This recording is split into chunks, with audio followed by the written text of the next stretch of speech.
This problem is 1.34.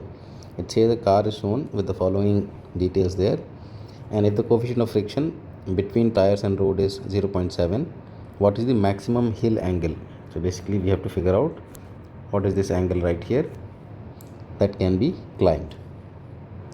So one important thing here which is given is about the weight distribution, which is 60% on the rear wheels.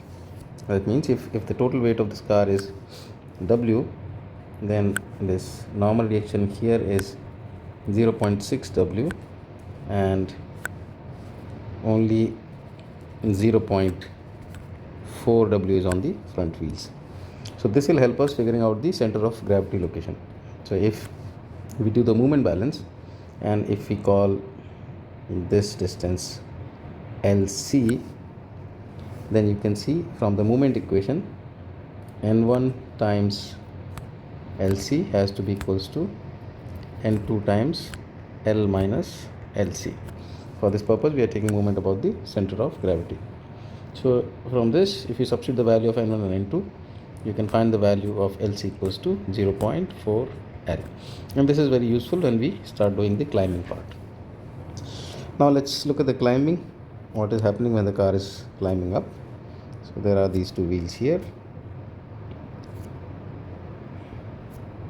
So if I draw the forces on these two, there will be a normal reaction going here, let's call that N1, another normal reaction here, N2. Now since we are talking about the limiting case when the car is about to fall back and the tendency of motion of the car is going to be backwards, so the friction we can take it as going in the forward direction, and using that coefficient of friction we can write this as F times N1 and F times N2. And somewhere here we have our center of mass, so this is where the weight of this car is going to be acting downwards. And in terms of distances, this distance right here is 0.4 L, that's what we have calculated, and the vertical height from here to here is H. So now when this car is going on the slope up, there are two possible cases.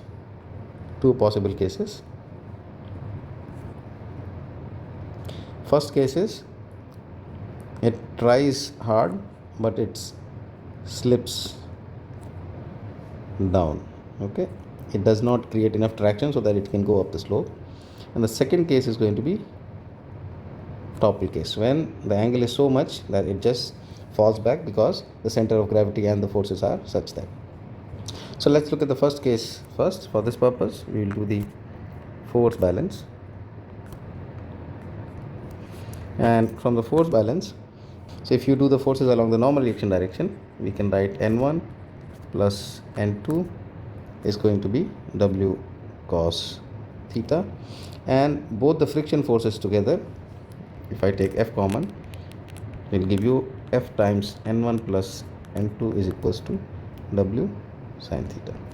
Now since our interest is in theta, we can see from these equations your tan theta, if I divide this equation by this equation, is equals to F, which is 0.7. So if I solve theta from here, this approximately comes to be 34.99, which I can write it as 35 degrees. Now for the second case, which is the toppling case, when the car is toppling this way, what happens to this normal reaction is this normal reaction will become 0 at the point when it loses the contact. For this purpose we will do the moment balance and try to find out the value of N2. So if I do the moment balance about the rear wheel, which is right here, I can write W cos theta sitting at a distance of 0.4 L, and this is going to be a clockwise movement, minus W sin theta, which is sitting at a distance of H, this is anti-clockwise about the rear wheel, and your N2 is also going to give you N2 clockwise movement, so N2 times L equals to 0. So from here we can find your N2 value, which is W cos theta times 0.4 L minus W sin theta H divided by L. So at the point when this toppling is going to happen, this N2 becomes 0. And when we do that, from this equation, your sine theta value will come out to be 0.4 L divided by H, which is theta approximately 63 degrees. So you can see that slipping part is happening around 35 degrees and this toppling is only at 63 degrees. So this is the case that we need to worry about first.